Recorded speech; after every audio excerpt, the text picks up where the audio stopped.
योग एवं अध्यात्म के आराध्य परब्रह्म परमेश्वर योगीराज भगवान श्री कृष्ण के पावन श्री चरणों में मेरा शीर्ष साष्टांग दंडवत प्रणाम है। समस्त ऋषि परंपरा को, समस्त कृषि परंपरा को, सभी साधु संत महंत एवं सभी यूट्यूब चैनल के माध्यम से मुझे देखने वाले मेरे सभी प्यारे दर्शक योग योद्धाओं, भगवत भक्तों, सभी को गोकुल जी का हृदय से वंदन है। आज हम सब लोग एक ऐसे व्याधि का निराकरण देखने वाले हैं जिसका नाम सुनते ही कई सारे लोग कांप उठते हैं, रोंगटे खड़े हो जाते हैं और ऐसे जो भी रोगी होते हैं उनके तरफ हीन भावना से देखते हैं। माने उनको देखना भी पसंद नहीं करते, उनके साथ उठना भी, बैठना भी, खाना भी, पीना भी पसंद नहीं करते। ऐसे उस व्याधि का नाम है एक कीटव। माने उस व्याधि का नाम जो है एक कुष्ठ कीटव, उसको संस्कृत में कीटिव भी कहा जाता है और अंग्रेजी में उस व्याधि का नाम है सोराइसिस। सोराइसिस एक ऐसी व्याधि है जिस व्याधि के लिए अगर आप पूरा जीवन भर भी अगर लगा दोगे तो भी अंग्रेजी दवाइयाँ खाकर इसका समाधान आपको कतई नहीं मिलेगा। इसका 100% समाधान है योग, आयुर्वेद, प्राकृतिक चिकित्सा में और होम्योपैथी, यूनानी, सिद्धा, ये अपनी जो देसी प्याथियाँ है इसमें इसका 100% इलाज है। क्योंकि ये व्याधि हमारे पित्त प्रकोप के कारण, माने पित्त के परिवार से ही जुड़ी हुई ये व्याधि है। ये व्याधि होती क्यों है, ये कई सारे लोगों का सवाल होता है कि ये व्याधि क्यों होती है। देखिए, हम सबकी जो शक्ति होती है, प्रतिरक्षा तंत्र जो होता है हमारे शरीर का, ये प्रतिरक्षा तंत्र हमारे शरीर की, माने हमारे स्किन की अच्छी कोशिकाओं के ऊपर हमला कर देता है। अपना जो प्रतिरक्षा तंत्र है ये शरीर के, माने स्किन के अच्छे कोशिकाओं के ऊपर हमला कर देता है और इसके कारण शरीर की कई सारी कोशिकाएं ऐसी बढ़ जाती है। उसके कारण पूरे शरीर के ऊपर लाल चकत्ते आ जाते हैं और चकत्ते तो आते हैं, उसकी पपड़ियाँ भी निकलती हैं और इतनी ज़्यादा पपड़ियाँ निकलती है कि वो व्यक्ति परेशान हो जाता है, खुजली आती है बहुत ज़्यादा। तो ये क्यों होता है? मैंने आरंभ में कहा जैसा कि ये पित्त व्याधि से संबंधित व्याधि है। शरीर का सारा खून जो है अशुद्ध हो जाता है और देखिए, ये हमारा 6 फीट का शरीर, 7 फीट का शरीर, 5 फीट का शरीर जो भी है, जितना भी शरीर जिसका जितनी हाइट है उसके हिसाब से ऐसा कहा जाता है कि अगर इस शरीर में सबसे बड़ा ऑर्गन अगर कोई है तो वो हमारी त्वचा है, हमारी स्किन है। आजकल स्वस्थ लोग भी और अस्वस्थ लोग भी, इस व्याधि से ग्रसित लोग भी और जो ग्रसित नहीं है वो भी, सबसे ज़्यादा अगर खर्चा अगर किसके ऊपर अगर करते हैं शरीर के ऊपर तो वो करते हैं त्वचा के ऊपर। स्वस्थ लोग भी सुंदर दिखना चाहते हैं, अस्वस्थ लोग तो पूरी ज़िंदगी भर अस्वस्थ ही रहते हैं, खर्चा ही करते रहते हैं। इससे फ़र्क नहीं पड़ा तो वो करेंगे, उससे फ़र्क नहीं पड़ा तो वो करेंगे, प्याथियाँ बार बार बदलते रहेंगे, मगर एक जगह स्थिर हो करके जो है पूरा दृढ़ संकल्प करके पूरा विश्वास के साथ कोई भी उपचार नहीं करते, परेशान हो जाते हैं ना। तो मेरी आपसे विनती है, हाथ जोड़ करके करबद्ध मेरी प्रार्थना है कि आप किसी भी एक पैथी के साथ चलिए और 100% इसका इलाज पाइए। बस एलोपैथी छोड़ के, एलोपैथी में बस इसका सिम्टमेटिक ट्रीटमेंट है, सिस्टमेटिक ट्रीटमेंट इसका है ही नहीं। तो ये जो व्याधि है एक कुष्ठ किटिब सोराइसिस, तो आइए इसका योग में क्या लाभ है, कैसे हम लाभ हासिल करेंगे। तो योग में सबसे प्रथम सूर्य नमस्कार। सूर्य नमस्कार करने से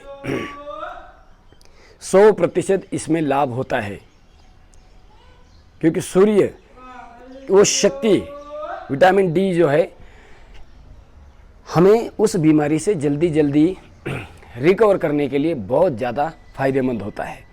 मैंने तो अक्सर ऐसे लोग देखे हैं जिनके शरीर में विटामिन डी, B12, मल्टीविटामिन्स, इसकी जब जब कमियां होती है तब तब हर बीमारी जो है अपनी जड़ें मजबूत करती है। और इस व्याधि में तो वो 100% होता ही होता है। इसके लिए आप सबको मेरी पुनः प्रार्थना है कि आप सूर्य नमस्कार भी करते समय आपका पित्त प्रकोप ज़्यादा ना बढ़े, बस मध्यम शक्ति से, मध्यम गति से सूर्य नमस्कार कीजिए। 11 कीजिए, 21 कीजिए, 51 कीजिए या 100 कीजिए। शत योग साधना, सहस्र योग साधना। तो आइए, योग में मैंने सूर्य नमस्कार एक ऐसा अभ्यास है जिससे आप 100% इस बीमारी से ही नहीं अनेकों बीमारी से आप ठीक हो सकते हो। तो आइए, इसमें अब प्राणायाम कितना कारगर होता है, तो प्राणायाम भी कौन सा करना चाहिए। हर प्राणायाम इसके लिए वैसा लाभप्रद है, मगर सबसे ज़्यादा लाभप्रद जो प्राणायाम है वो पहले मैं आपको आरंभ में बता देता हूँ। तो इसमें चंद्रभेदी नाम का जो प्राणायाम होता है, देखना, दाएं नासिका को बंद करना, बाएं से सांसों को धारण,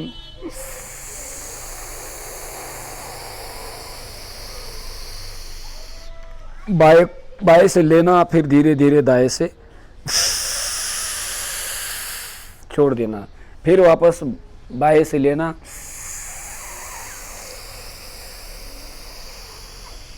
और फिर थोड़ी देर तक अगर रुक सकते हो तो रुकना, या फिर नहीं भी रुक सकते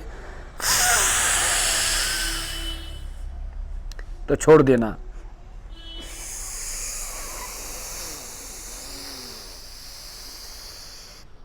बाएं से लेना, रुकना, यथासंभव रुकना, यथाशक्ति। तन्मे मनः शिव संकल्प मस्तु यथाशक्ति निरंतरम। प्रतीकात्मक खाली मैं बता रहा हूं। और अब जैसा कि माना कि आप चंद्रभेदी प्राणायाम करके थक गए, तो फिर कपालभाति करना।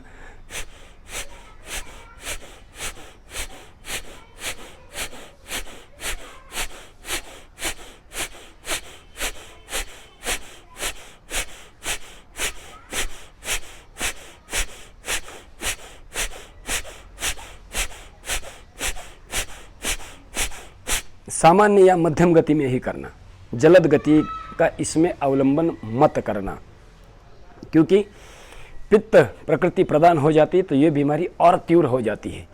तो जैसा कपालभाति,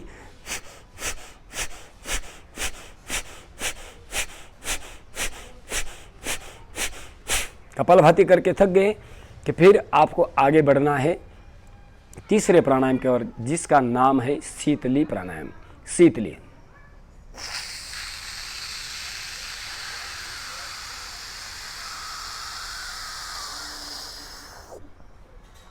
माने एक प्राणायाम, एक अभ्यास करना श्वसन तंत्र का, एक अभ्यास करना पाचन तंत्र का। पचन तंत्र, उत्सर्जन, पचन, पाचन और पोषण।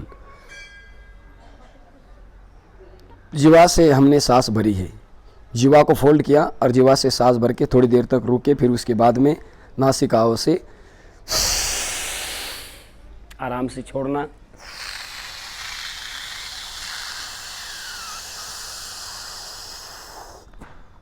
पूरी भरना। बहुत ज़्यादा परेशान हो जाते हैं घर के सदस्य भी, जो है हम सब लोगों को हीन भावना से देखने लगते हैं, समाज भी हीन भावना से देखने लगता है।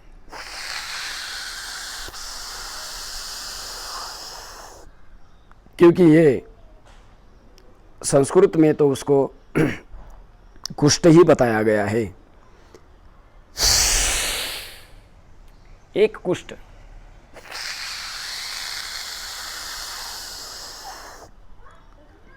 किठीब, और उसी को अंग्रेजी में सोराइसिस कहते हैं। तो ये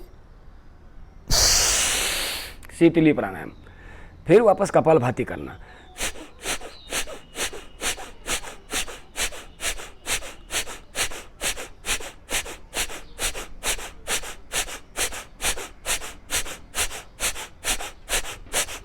प्राणायाम का क्रम बहुत ज़रूरी है। इसमें क्या होता है कि बहुत ज़्यादा अगर किसी को अस्थमा है और फिर सर्दी बहुत ज़्यादा है, खांसी भी बहुत ज़्यादा आती है, तो वो फिर चंद्रभेदी प्राणायाम, शीतली प्राणायाम कर नहीं सकते। उनकी वो व्याधि और प्रबल हो जाती है फिर। तो थोड़ा कपालभाति करना बीच बीच में। कपालभाति करने के बाद में आपकी सर्दी, खांसी, बलगम या फिर अस्थमा या साइनसाइटिस, इसमें फिर ज़्यादा विशेष वृद्धि नहीं होगी कि बीच बीच में हम कपालभाति भी कर रहे। तो ये होने के बाद में जैसे कपालभाति करके थक गए, बस विश्राम नहीं, अवसान नहीं, ढोंग नहीं, पाखंड नहीं, अवडंबर नहीं, बस आलस्य नहीं करना, प्रमाद नहीं करना। एक अभ्यास करके थक गए कि दूसरा अभ्यास, वो करके थक गए कि तीसरा अभ्यास। जैसे शीतली हमने किया, अब करते शीतकारी प्राणायाम।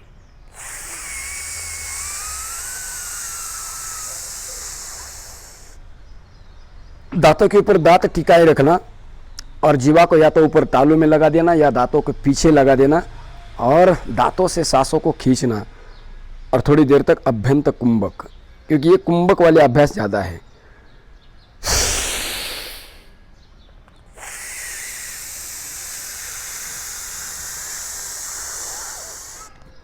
चंद्रभेदी प्राणायाम भी कुंभक है, शीतली भी कुंभक करना पड़ता है, शीतकारी भी इसमें अभ्यंतर कुंभक करना पड़ता है।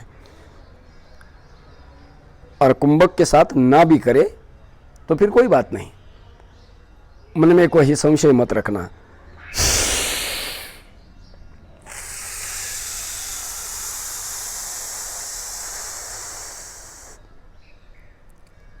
इसमें यौगिक जॉगिंग भी चलती है, सूर्य नमस्कार भी चलता है। स्किन प्रॉब्लम में योग में ऐसा कोई ये नहीं कि आपको ये करना नहीं, आपको वो करना नहीं। आगे झुकने वाले आसन कर सकते हो, पीछे झुकने वाले आसन कर सकते हो, मगर सबसे ज़्यादा ज़रूरी है इंटीग्रेटिव योग में कि आपको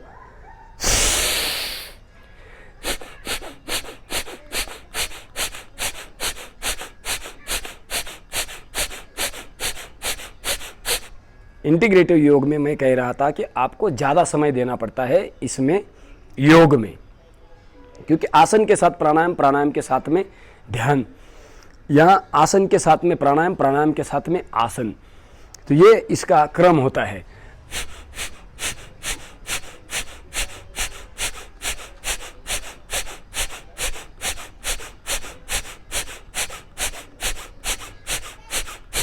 इसमें मांसपेशियों में अकड़ आ जाती है, स्किन जो है खींचने लगती है, तो फिर आपको सूक्ष्म व्यायाम भी कर सकते हो। अपर बॉडी, लोअर बॉडी, जितने भी सूक्ष्म व्यायाम है, ये सारे सूक्ष्म व्यायाम जिसको कहा जाता है शीतलीकरण, ये कोई भी व्यायाम आपके, क्योंकि देखो अगर यहाँ अगर आपको कोहनियों पे अगर वो सोराइसिस का चक्कता दिख रहा है तो यहाँ दर्द होता है।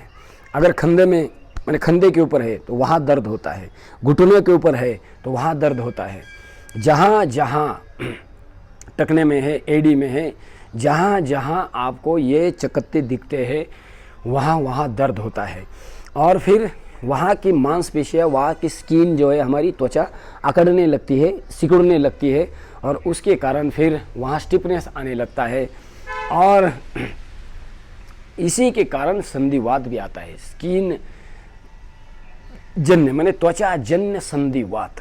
तो संधिवात के लिए आपको बीच बीच में आप प्राणायाम के साथ बीच बीच में जब थक जाते हैं तो सूक्ष्म व्यायाम कर सकते हो। जैसे मैंने आपको बताया, ये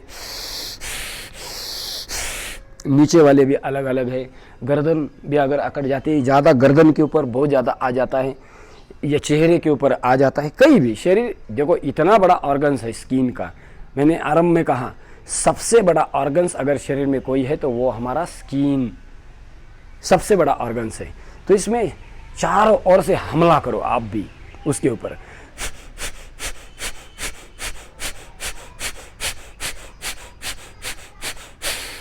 फिर भस्त्रिका कर लेना।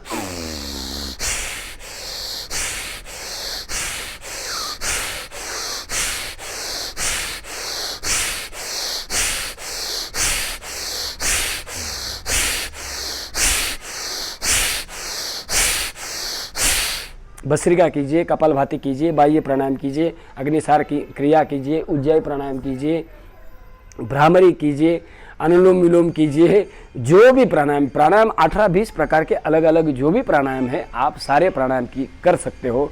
मगर ये ज़रूरी है कि आपको सबसे ज़्यादा ध्यान कौन से प्राणायाम के ऊपर देना है वो मैंने आपसे करके दिखाए, जैसे कि चंद्रभेदी प्राणायाम, कपालभाति, उसके बाद में शीतली, फिर कपालभाति, फिर उसके बाद में शीतकारी, फिर कपालभाति, और उसके बाद में फिर ज़्यादा अस्वस्थ मत होना। बहुत ज़्यादा कुछ लोग डिप्रेस हो जाते, इसमें डिप्रेशन में चले जाते, मेरे तो व्याधि जा ही नहीं रही, बस ये उपचार कर लिया, वो उपचार कर लिया, अब क्या करूँ, बस अब मन में इतने नकारात्मक विचार आने लगते हैं, आत्महत्या के बारे में व्यक्ति सोचने लगता है कि अब तो मुझे जीना ही नहीं, मैं जीवन से उब चुका हूँ। ऐसे ऐसे अनेकों जो है इतनी ज़्यादा माने इतने नेगेटिव थॉट्स आने लगते हैं, फिर वो परेशान होने लगता है।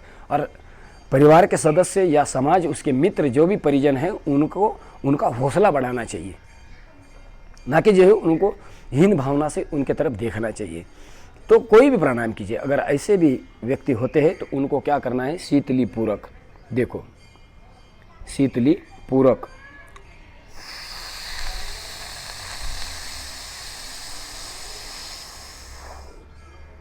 भ्रामरी रेचक,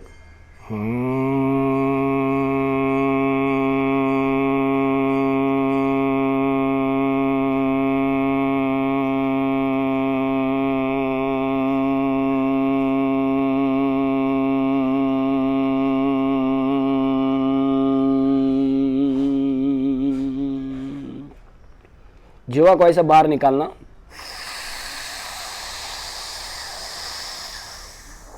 सांस लेना, और वो सांस समाप्त होने तक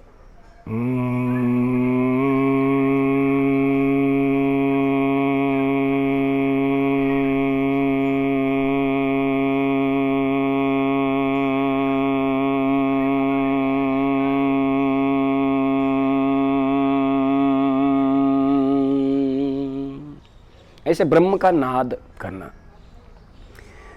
ब्रह्म एकाकार हो जाना। प्रभु आपकी 100% सहायता करेंगे। प्रभु से रूठना मत, भगवान से रूठना मत।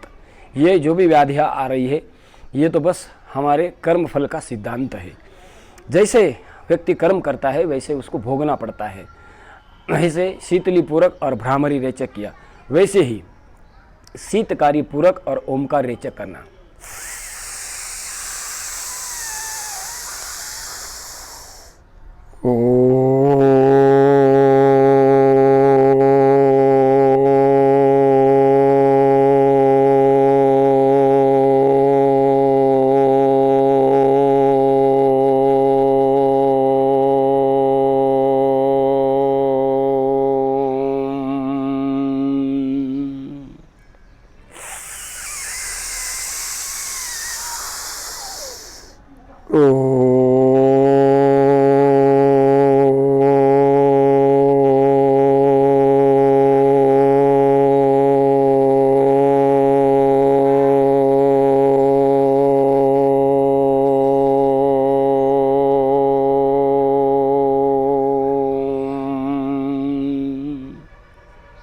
क्या किया हमने, दांतों से सांसों को भरा, मैंने मुंह से दांतों को भरा और मुंह से ही ओमकार का गायन किया, ओम का गायन किया। तो आसान है। अगर ये आप नहीं कर सकते, ऐसा तो होना ही नहीं चाहिए कि कर नहीं सकते, सर हर व्यक्ति कर सकता है, क्यों नहीं कर सकते, तो फिर भ्रामरी भी चलता है। भ्रामरी ये तर्जनी माथे के ऊपर, बीच वाली आंखों के ऊपर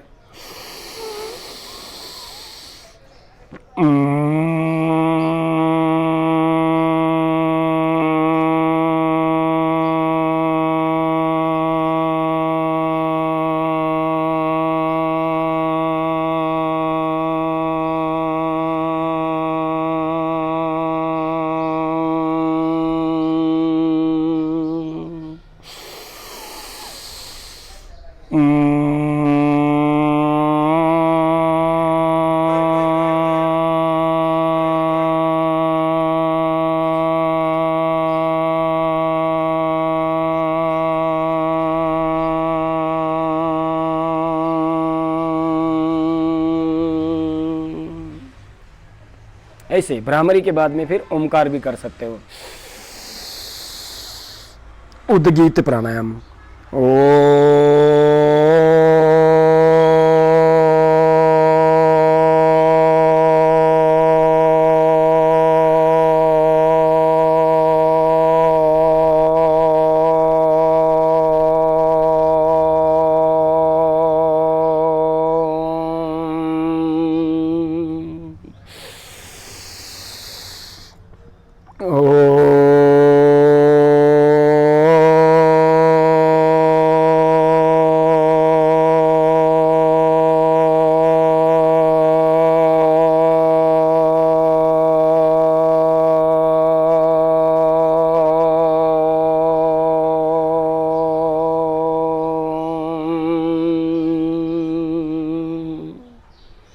और फिर उसके बाद में ऐसे शांत हो जाना। बस मैंने तो आपको ये 2-2, 3-3 बार ही खाली प्राणायाम करके दिखाया, क्योंकि 17-18 प्राणायाम का बहुत बड़ा एक क्रम है।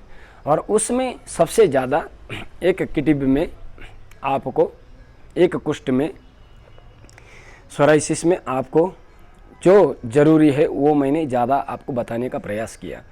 फिर यहाँ प्रणव ध्यान करना। प्रणव ध्यान होता है सबसे अंतिम प्राणायाम, जिसमें हमें पूरे शरीर को देखना है अंतर्दृष्टा हो करके। हमारे अलग अलग 4 प्रकार के शरीर होते हैं, स्थूल शरीर, सूक्ष्म शरीर, लिंग शरीर और कारण शरीर। चारों शरीरों की यात्रा हम लोग यहाँ कर सकते हैं प्रणव ध्यान में। स्थूल शरीर, सूक्ष्म शरीर, लिंग शरीर, कारण शरीर, अंतर्भाव से अंतर्दृष्टा हो करके ईश्वर के साथ एकाकार हो जाना।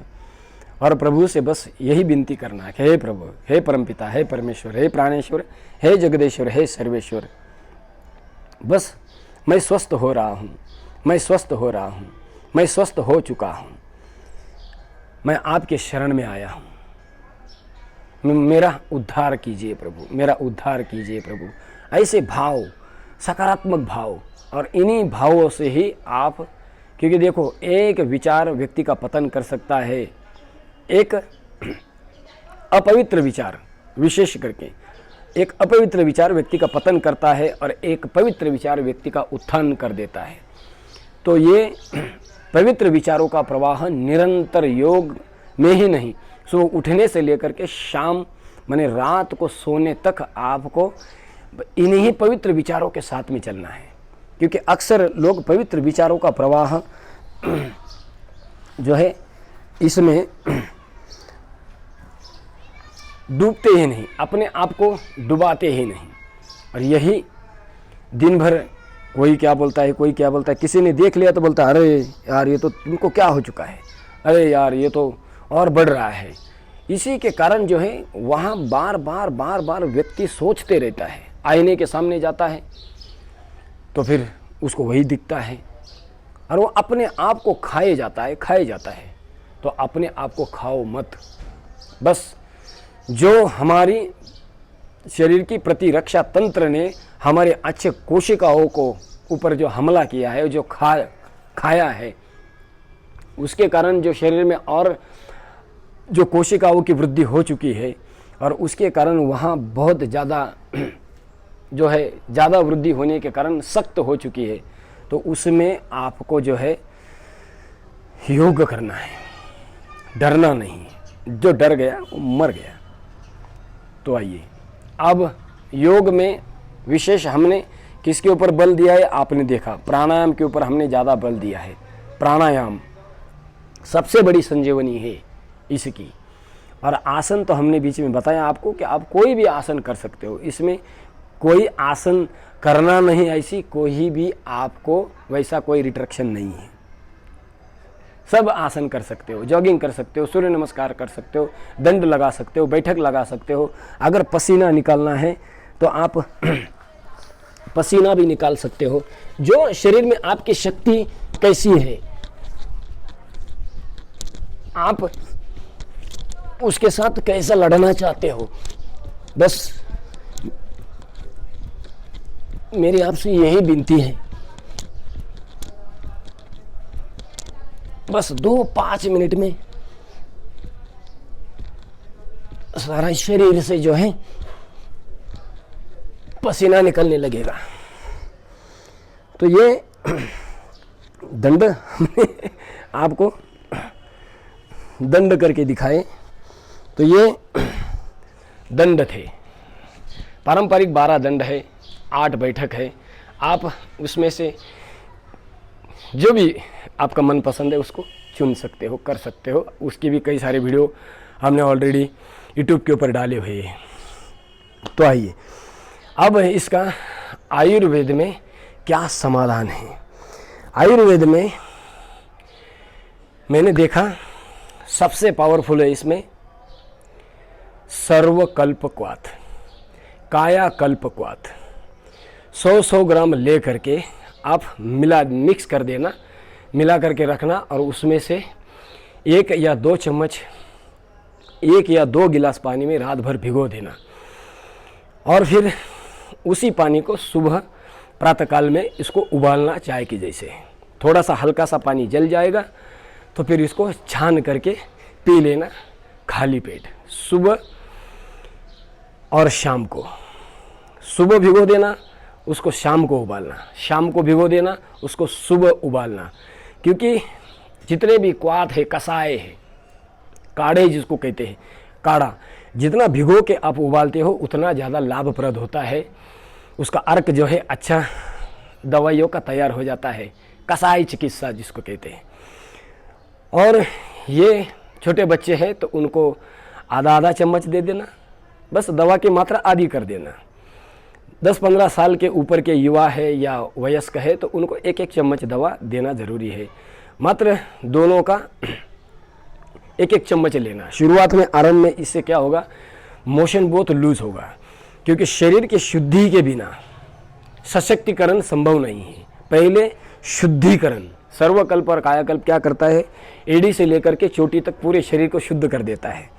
और शुरुआत में कई सारे लोग डरते हैं इससे, बोलते बहुत लैट्रिन हो गई, बहुत जुलाब हो गए, बहुत वीकनेस आ गई, पेट में मरोड़ आ रहा है, जो है जी मचल रहा है। और ये होता है, शरीर के अंदर का जितना भी कचरा है, अनडिसिप्लिन ऑफ ग्रोथ, सारा कचरा निकल जाएगा, पहले शरीर शुद्ध हो जाएगा। सर्वकल्प कायाकल्प क्वाथ से डरना मत, और ज़रूर लेना, सबसे सस्ता सबसे अच्छा। और उसके बाद में फिर आप लेना सोरोग्रिट।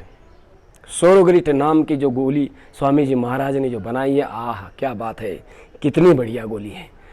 पारंपरिक जो है कायाकल्पोटी थी, उसमें रस माणिक्य मिलाना पड़ता था 4 ग्राम, 2 से 4 ग्राम। फिर उसमें गंधक रसायन भी मिलाना पड़ता था, कम से कम 5 से 10 ग्राम तक गंधक रसायन भी। प्रवाल पंचामृत, गिलोय, फिर ताल सिंदूर, और फिर वसंत कुसुमाकर या फिर वसंत मालती या रसराज रस, ऐसे अनेकों व्याधियों के बल के हिसाब से दवाइयाँ उसमें मिलानी पड़ती थी। मगर अब स्वामी जी महाराज ने इतना बढ़िया उसको कर दिया है कि सोरोग्रिट नाम की दवा बना दी है। दिव्य फार्मेसी इसको बनाती है, पतंजलि। और सोरोग्रिट के साथ में लेना आप सीबकथॉन, सोरोग्रिट और सीबकथॉन। ये बच्चे हैं तो उनको 1-1 कैप्सूल दे देना, और युवा है वयस्क है तो उनको 2-2 कैप्सूल दिन में 2 या 3 बार भी दी जा सकती है, खाली पेट, सुबह दोपहर शाम को। और उसके बाद में जो है भोजन के बाद में नंबर आता है आपके अरिष्टों का। अरिष्ट में महामंजिष्ठा रिष्ट, खदीरा रिष्ट, ये 2 अरिष्ट इतने बढ़िया है ना कि इससे स्किन के तमाम सारी समस्याओं से समाधान मिलता है। महामंजिस्टारिस्ट या खदीरारिस्ट ये लेना आप, छोटे बच्चे हैं तो 2-2 चम्मच, और वयस्क है, युवा है तो उनको 4-4 चम्मच दे देना सम मात्रा में पानी मिला करके। जो भोजन का चम्मच होता है या बाटल का जो ढक्कन होता है वही चम्मच समझ लेना। तो उससे क्या होगा, दवा का जो है अनुपात सही रहेगा। और 2 से 4 चम्मच आप ले सकते हो भोजन के बाद में। उसके बाद में गोलियां, पारंपरिक इलाज में पहले किशोर गुग्गल, आरोग्यवर्धिनी, नीम घनवटी, ये गोलियां आज भी माने कारगर है। अगर ये बाकी नहीं मिलती है तो उसको आप लेना है। किशोर गुग्गल, आरोग्यवर्धिनी और नीम घनवटी, ये 2-2 गोली। बच्चे हैं तो 1-1 गोली देना, और वयस्क है तो उनको देना 2-2 गोली सुबह, दोपहर, शाम। व्याधि की अगर बहुत ज़्यादा तीव्रता है, बहुत बल बढ़ चुका है, तो वो 2-2 गोली भी आप दे सकते हो। या फिर अब जो नया पतंजलि वेलनेस के माध्यम से जो फार्मूला जो आया है, इसमें नीम घनवटी, गिलोय घनवटी, ये इतनी बढ़िया काम करती है ना। और एक गोली और बनाई है स्वामी जी महाराज ने कि इम्यूनोग्रिट वटी, माने इम्यूनोग्रिट वटी, उसके बाद गिलोय घनवटी और नीम घनवटी, ये 2-2 गोलियां। बच्चे हैं तो उनको 1-1 गोली, और युवा है, वयस्क है तो उनको 2-2 गोली भोजन के बाद में दी जा सकती है। तो आइए, तो ये आयुर्वेद का नुस्खा हमने आपको बताया। आयुर्वेद में इसका ये रामबाण इलाज है। हाँ, कायाकल्प तेल या दिव्य तेल, और कायाकल्प तेल भी बहुत पुराना हमारा फार्मूला है, और अब उसके ऊपर रिसर्च करके और बढ़िया तेल बन चुका है दिव्य तेल। दिव्य तेल ये स्किन में इसी कुष्ठ, ये सोराइसिस में जो है बहुत बढ़िया काम करता है दिव्य तेल। वो अभी नया उसका ये किया है स्वामी जी महाराज ने। तो कायाकल्प तेल या दिव्य तेल से आप वहाँ लगाना, मालिश करना, या फिर हल्का हल्का लगा देना। और देखते हैं अब प्राकृतिक चिकित्सा में इसका क्या समाधान है। प्राकृतिक चिकित्सा में मैंने देखा, मेरे पास सबसे ज़्यादा अगर कोई पेशेंट है तो वो स्किन वाले बहुत ज़्यादा। और देखिए ना, क्या है कि इस पूरे विश्व में सबसे ज़्यादा महंगा अगर डॉक्टर कोई है तो डर्मालॉजिस्ट है। डर्मालॉजिस्ट जो होता है, स्किन स्पेशलिस्ट जो होते हैं, इनकी फीस इतनी ज़्यादा होती है, इनका पढ़ाई भी बहुत महंगी पड़ती है, और जब इनके पास जाते हैं तो इनकी फ़ीस भी बहुत होती है। और ये क्या देते हैं, ज़्यादा से ज़्यादा डेंटिंग पेंटिंग करने के लिए इतनी महंगी महंगी क्रीम देते हैं, जो जब तक आप करते हो इलाज तब तक तो ठीक होती है, वो बीमारी गई ऐसा लगता है, फिर कुछ दिन के बाद में फिर वापस आ जाती है। मेरी आपसे ये विनती है कि आइए योग आयुर्वेद प्राकृतिक चिकित्सा के शरण में। हाँ, हमारे भारतीय संस्कृति, भारतीय संस्कार, इनके शरण में चलिए ना। तो देखो, हमारे यहाँ सबसे बढ़िया है गौमूत्र। प्राकृतिक चिकित्सा में गौमूत्र स्किन प्रॉब्लम के लिए नंबर 1 काम करता है। मात्र गौमूत्र लेते समय जो है आपको ये ध्यान रखना है कि उसके साथ नीम की गोली या फिर नीम के पत्र, नीम के पत्ते जो होते हैं 10-15 पत्ते, जो आप गौमूत्र के साथ में ले लेना। अगर बहुत ज़्यादा आपकी एसिडिटी बढ़ती है, क्योंकि ये व्याधि ही एसिडिटी की है, मतलब पित्त प्रकोप की व्याधि है, तो फिर गौमूत्र लेते समय उसमें जो है आप शहद मिला देना, हनी मिला देना और फिर लेना। उससे क्या होगा कि एसिडिटी नहीं बढ़ेगी। ये प्राकृतिक चिकित्सा का मैंने आपको एक उपचार बताया। दूसरा उपचार इसका ये होता है कि कम से कम 45 मिनट, ज़्यादा से ज़्यादा 65 मिनट सूरज की खिलखिलती धूप में बैठना चाहिए। मैंने सूर्य नमस्कार करते समय बताया आपको कि सूर्य नमस्कार के साथ या सूर्य स्नान कीजिए। थोड़े लोक लज्जा के लिए वस्त्र शरीर पे रखना और फिर थोड़े नंगे बदन हो करके आप सूर्य की, उगते हुए सूरज की धूप ज़रूर लेना। उससे क्या होगा कि इससे बहुत जल्दी रिकवर होने के चांसेस ज़्यादा होते हैं। चांसेस क्या, 100% होते ही है। विटामिन डी भी भरपूर मिलता है, डेड स्किन हमारी चली जाती है, और स्किन के जो न्यू सेल है, माने जो कोशिकाएँ हैं, स्किन की कोशिकाएँ वो पैदा होती है शरीर में, अच्छी कोशिकाएँ जो मर गई थी, जिसके ऊपर हमला हुआ था, वो फिर वापस अपना काम आरंभ कर देती है। तो 45 से 65 मिनट सूर्य स्नान आप ज़रूर करना। अगर आपके आसपास में कहीं नदी है, नहर है, नाला है, या फिर जंगल है, पेड़ पौधे हैं, उनके जड़ के बूंदे के आसपास पड़ी हुई जो मिट्टी होती है ना, बहुत औषधीय होती है। उस मिट्टी को लेना, या मुल्तानी मिट्टी आजकल बहुत महंगी मिलती है, तो मुल्तानी मिट्टी या फिर बहुत बारीक चिकनी मिट्टी होती है, उससे जो है आप मड थेरेपी करना। पूरे बदन के ऊपर जो है आप क्या करना, लेप कर देना, मिट्टी लेप कर देना। मिट्टी लेप माने जिसको मड थेरेपी कहा जाता है, मिट्टी का स्नान करना, मिट्टी से स्नान करना। पूरे बदन के ऊपर मिट्टी लगा करके बैठना, सूरज की धूप में, या कायाकल्प तेल लगा के, और फिर उसमें करना प्राणायाम, जो भी प्राणायाम मैंने आपको बताए। इस व्याधि से मैं स्वयं गुजर चुका हूँ, इसके लिए मैं इतना 100% आपको आत्मविश्वास के साथ कहता हूँ।